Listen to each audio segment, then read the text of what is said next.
नमस्कार दोस्तों। आज की कहानी सिर्फ एलियंस की नहीं है।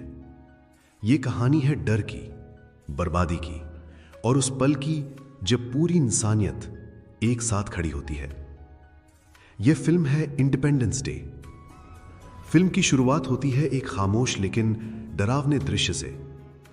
अंतरिक्ष के अंधेरे में कुछ विशालकाय जहाज धीरे धीरे पृथ्वी की ओर बढ़ रहे होते हैं। धरती पर किसी को अंदाजा नहीं है कि मौत आसमान से उतर रही है। सबसे पहले नासा को पता चलता है कि कोई अजीब सिग्नल चांद की ओर से आ रहा है। धीरे धीरे साफ हो जाता है कि यह सिग्नल धरती की तरफ बढ़ रहा है। कुछ ही घंटों में पूरी दुनिया के ऊपर विशाल एलियन स्पेसशिप्स मंडराने लगते हैं। ये जहाज इतने बड़े होते हैं कि पूरा का पूरा शहर उनकी छाया में दब जाता है। लोग डर जाते हैं, सरकारें हिल जाती हैं और पूरी दुनिया एक अनजाने खतरे के सामने खड़ी हो जाती है। अब हम मिलते हैं इस कहानी के मुख्य किरदारों से। पहला है डेविड लेविंसन, एक होशियार लेकिन कम आंका गया कंप्यूटर एक्सपर्ट। वो केबल टीवी कंपनी में काम करता है, लेकिन उसका दिमाग नासा के वैज्ञानिकों से कम नहीं। डेविड को सबसे पहले एहसास होता है कि एलियन सिग्नल असल में एक काउंटडाउन है, यानी हमला तय है। दूसरा किरदार है स्टीवन हिलर, एक बहादुर फाइटर पायलट जो अमेरिकी एयरफोर्स में है। वो अपनी गर्लफ्रेंड जैस्मिन और उसके बेटे के साथ एक साधारण जिंदगी जी रहा होता है।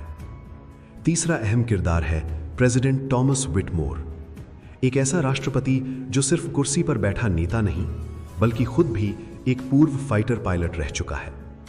जब डेविड सच्चाई समझता है तो वो तुरंत व्हाइट हाउस पहुंचता है और राष्ट्रपति को चेतावनी देता है, लेकिन तब तक बहुत देर हो चुकी होती है। 4 जुलाई से ठीक पहले एलियन हमला शुरू कर देते हैं।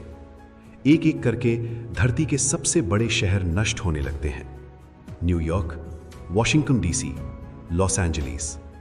आसमान से नीली रोशनी गिरती है और पूरा शहर कुछ सेकंड में राख बन जाता है। लाखों लोग एक पल में मर जाते हैं।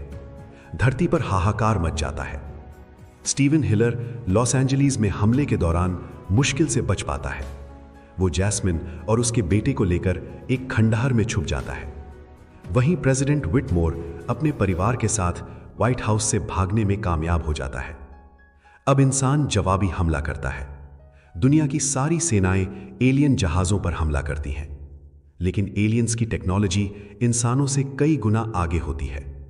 उनके जहाज एक मजबूत शील्ड से ढके होते हैं। कोई भी मिसाइल उनका कुछ नहीं बिगाड़ पाती। इंसान हार के कागार पर पहुंच जाता है। इसी बीच स्टीवन हिलर एक एलियन फाइटर जहाज को गिरा देता है, लेकिन उसका जहाज भी क्रैश हो जाता है। वो उस एलियन को जिंदा पकड़ लेता है और पहली बार दुनिया को एलियन का असली चेहरा दिखता है।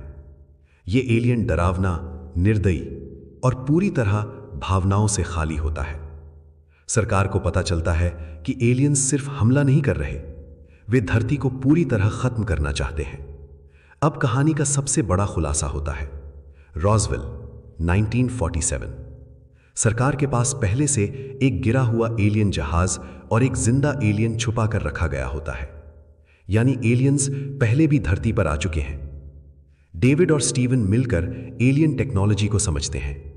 डेविड को एक खतरनाक लेकिन अक्लमंद प्लान सूझता है। अगर हम एलियन सिस्टम में एक कंप्यूटर वायरस डाल दें तो उनकी शील्ड बंद हो सकती है। अब आखिरी उम्मीद यही प्लान होता है। स्टीवन और डेविड एक एलियन जहाज में खुद घुसते हैं और उसे मदरशिप तक ले जाते हैं। वहां डेविड अपना वायरस एलियन सिस्टम में डाल देता है। धरती पर सभी एलियन जहाजों की शील्ड बंद हो जाती है। अब इंसान पहली बार सच में लड़ सकता है।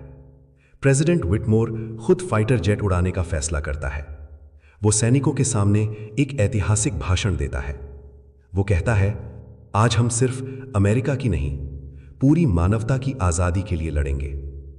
4 जुलाई अब सिर्फ एक देश का नहीं, पूरी दुनिया का इंडिपेंडेंस डे बन जाता है।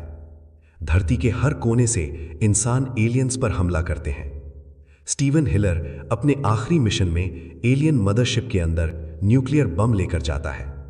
आखिरी पल में वो हंसते हुए कहता है, आज तुम भी मरोगे, और मदरशिप धमाके के साथ तबाह हो जाती है। एलियन हार जाते हैं, धरती बच जाती है। फिल्म का अंत उम्मीद के साथ होता है। इंसान समझ जाता है कि जब तक वो एक दूसरे से लड़ता रहेगा वो कमजोर रहेगा, लेकिन जिस दिन पूरी मानवता एक बन जाएगी कोई ताकत उसे हरा नहीं सकती। इंडिपेंडेंस डे सिर्फ एक एलियन इन्वेजन फिल्म नहीं है, ये एक संदेश है कि आजादी, हिम्मत और एकता ही इंसान की सबसे बड़ी ताकत है।